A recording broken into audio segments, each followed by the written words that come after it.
ወትሮም 24 ሰዓት ማገልገል የሆኑ የጋንዲ መታሰቢያ ሆስፒታል ዛሬም እንደተለመደው ስራውን በአግባቡ እየሰራ ሲያድር በዚህ በ24 ሰዓት ውስጥ 39 የሚሆኑ እናቶች የወሊድ አገልግሎት የተሰጠበት ሲሆን ከነዚህ ውስጥ ደግሞ 40 ህፃናቶች ተወልደዋል።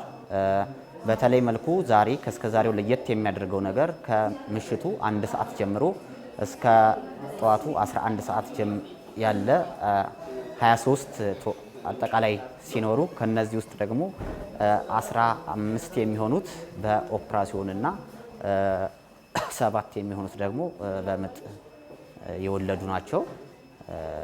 ጋንዲ ሁሌም አገልግሎቱ ያው እንደተለመደው ጎንበስ ቀና እያለ እናቶችን እያገለገለ ይገኛል።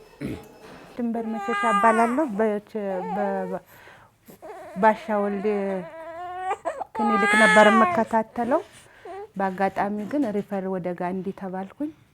በሰላምና በጤና ተገላግያለሁ። አመሰግናለሁ። እሺ በትላንትናው ዕለት እንግዲህ ባልተለመደ ሁኔታ ከምሽት 12 ሰዓት እስከ ሌሊት 9 ሰዓት ባለው ጊዜ ውስጥ እንግዲህ በጣም ቢዚ የነበረ ቀን ነበረ ስታፎቻችን የሚያሳልፉት። በዚህም እንግዲህ ወደ 40 የሚሆኑ ጨቅላ ህጻናት እንግዲህ ትላንትናው ዕለት ተወልደዋል። 39 የሚሆኑ እናቶች እንግዲህ በሰላም ተገላግለዋል ማለት ነው። በዚህም በሰላም ለተገላገላችሁ እናቶች በጠቅላላ እንግዲህ እንኳን ሰላም ተገላገላችሁ ማለት እፈልጋለሁ። አመሰግናለሁ። ስሜ ከድጃ ከድር ይባላል። የመጣሁት ከጀሞ አንድ ጤና ጣቢያ ነው። በሪፈር ነው የመጣሁት። በሪፈር ስባል በጣም አዝኜ ነበር።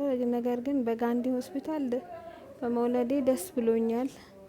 አመሰግናለሁ በጣም